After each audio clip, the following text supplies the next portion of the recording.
প্রিয় সাংবাদিক ভাইয়েরা, আমরা চরবাংলা ভিত্তিহীন কৃষক সমবায় সমিতি লিমিটেডের 1976 খ্রিস্টাব্দ তারিখ স্থাপিত হয়ে অসহায় ভিত্তিহীন কৃষক 968 জন সদস্য নিয়ে প্রায় দীর্ঘ 30 বছর যাবৎ সমিতি পরিচালনা করিয়া আসিতেছি। আমরা চরবাংলায় খার জমি বসবাস করিয়া কৃষিকাজ করিয়া এবং মৎস্য আহরণ করিয়া জীবিকা নির্বাহী করিয়া আসিতেছি। প্রিয় সাংবাদিক ভাইয়েরা, সরকারি নীতিমালা মোতাবেক কৃষক খার জমি আমাদের প্রায় 53 হলে চরবাংলা ভূমিদস্যু এক মোহাম্মদ আনোয়ার হাওলাদার, জসিম পেদা, খলিল হাওলাদার, আব্দুর রব, হাসান সিকদার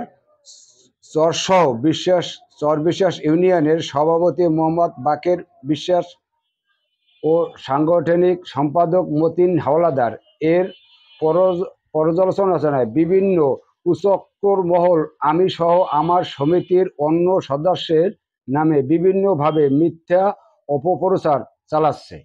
গত 26/10/2025 তারিখে উল্লিখিত ব্যক্তিগণ চরবাংলা ভিত্তিহীন সমবায় সমিতি লিমিটেডের এর সদস্য দাবি করিয়া এবং বিভিন্নভাবে হেয় প্রতিপন্ন করার জন্য সংবাদ সম্মেলন মানববন্ধন করিয়াছেন, যাহা সম্পূর্ণ মিথ্যা ও বানোয়াট এবং ভিত্তিহীন। কৃষকের পক্ষে উপর উল্লিখিত ব্যক্তিগণ পত্র সমিতির কোনো সদস্য নয়, তারা অস্থায়ী ভূমিদস্যু। আমি উক্ত সংবাদ সম্মেলনের তীব্র নিন্দা ও প্রতিবাদ জানাই। প্রিয় সাংবাদিক ভাইয়েরা, গলাচিপা সহকারী কমিশনার ভূমি কর্মকর্তার কাছ থেকে 1432-1433 বাংলা অর্থ বৎসরের আমাদের সমিতির 175 জন সদস্যর নামে 100 ডিসিআর দিয়ে ভোগ দখল ও চাষাবাদ করিয়া আসিতেছি। প্রিয় সাংবাদিক ভাইয়েরা, উক্ত ভূমি দস্যুরা উপজেলা ভূমি অফিসে ভুল বুঝাইয়া সরকারি রাজস্ব ভিত্তিহীন 100 চাষের প্রত্যয়ন নিয়েছে। উক্ত প্রত্যয়নের প্রেক্ষিতে আমি মহামান্য হাইকোর্টের একটি রিট পিটিশন করিয়া, যাহা মহামান্য হাইকোর্টের আমাদের সমিতির পক্ষে কৃষি খার জমি সমিতির নীতিমালা অনুযায়ী সরকারি রাজস্ব পরিশোধ পূর্বক 100 ডিসিআর দেওয়ার জন্য আদেশ প্রদান করেন। উক্ত আদেশ পরিপ্রেক্ষিতে উপজেলা সরকারি কমিশনার ভূমি গলাচিপা 100 চাষের জন্য বাতিল করার সরকারি নীতিমালা অনুযায়ী 100 প্রতি 500 টাকা সরকারি রাজস্ব পরিশোধ পূর্বক পত্র সমিতির 175 জন সদস্যর নামে প্রত্যেকভাবে 1.5 একর করিয়া জমি ডিসিআর প্রদান করেন। প্রিয় সাংবাদিক ভাইয়েরা, উপরোক্ত ভূমিদস্যুর আমাদের নামে মিথ্যা অপপ্রচার চালিয়ে এবং আমাদের সমিতির সদস্যদের সম্পত্তি জোরপূর্বক ভোগ দখল করার পায়তারা চালায়। বিভিন্ন সময় আমাদের মারধর সহ মিথ্যা মামলা করার ভয়ভীতি দেখায়।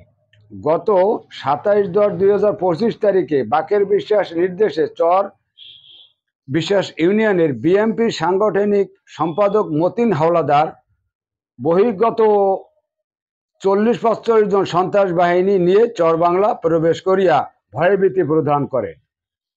প্রিয় সাংবাদিক ভাইয়েরা,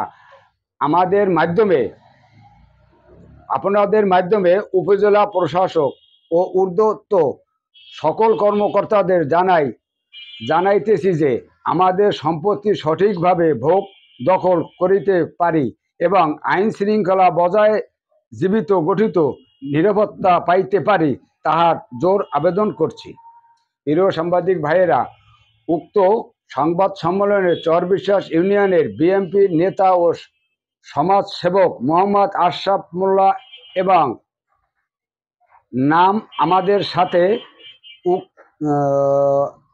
উক্ত সংবাদ সম্মেলনের চর বিশ্বাস ইউনিয়নের বিএনপির নেতা সমাজ সেবক মোহাম্মদ আশরাফ এর নামে আমাদের সাথে উল্লেখ করিয়েছে। উক্ত আশরাফ মোল্লার আমাদের সমিতির কোনো সদস্য না এবং আমাদের সাথে তার কোনো সংযুক্ত নাই। আশরাফ মোল্লার এর নামে মিথ্যা ও ভিত্তিহীন সমবায় সম্মেলন করার তাহার সম্মান ক্ষুণ্ণ হয়েছে বলে আমরা মনে করি। আমরা ইহার জন্য তীব্র নিন্দা ও প্রতিবাদ জানাই। উপস্থিত সকল সাংবাদিক ভাইয়েরা মূল্যবান সময় প্রদান করার জন্য ধন্যবাদ এবং কৃতজ্ঞতা জানাই। নিবেদক সিরাজ খান, সভাপতি চরবাংলা ভিত্তিহীন সমবায় সমিতি লিমিটেড, গলাচিপা, পটুয়াখালী। বাকের বিশ্বাস জি। আর মতিন সম্পাদক মতিন হাওলাদার। হাওলাদার, হ্যাঁ, এই দুইজনের বিরুদ্ধে আমাকে অনেক ডিস্টার্ব করে। ওখানে যাই আমাকে জমি ভোগ দখল করে এরা লোকজন নিয়ে আমাকে জমি জমা তারা ভোগ দখল করে, জমি জমা জোর করে আমাকে ভয়ভীতি দেয়, মার ধরে ভয়ভীতি দেখায়। তারপর তারা জোর করে মেশিন উড়ায় নিয়ে জমি চাষাবাদ করে, যে এদিকে এলে তোমাকে মারমু, তোমাকে দিকে কি এখানে তোমাকে আছে কি, এখানে তোমাকে যে কাগজপত্র দিয়েছে ভুয়া দিয়েছে, তোমাকে তোমার সরকার ভুয়া দিয়েছে, এইটা আমাদেরকে দিয়েছে। তাদের কোনো এখানে টিউনো স্যারে এ জায়গায় তাকে অন্তত 4 থেকে 5 বার ডাকছে, তারা এখানে এই জায়গায় আসে নাই। 4 থেকে 5 বার ডাকছে তারা। তারা প্রত্যয়ন আমরা যাই না, প্রত্যয়ন তো বাতিলই করছে। আমরা জানতে পারছি, জানতে পারছি যে আসলে এই যে বিষয়টা, যে আপনারা যে হাইকোর্টে যে রায়টা পাইছেন, এইটা নাকি এসটি অবস্থায় আছে। তুমি উত্তর দিই। হাইকোর্টে আবেদন করার পরিপ্রেক্ষিতে এবং সেটা রুল নিষ্পত্তি না হওয়া পর্যন্ত এসটি অর্ডার আছে।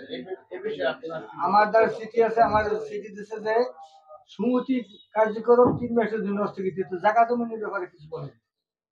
আর হেসে থাকলে বলুক, বলুক, এই আসলে তো আমাদের নাই। আমাদের সুমতি 3 মাসের জন্য স্থগিত করছে আমাদের।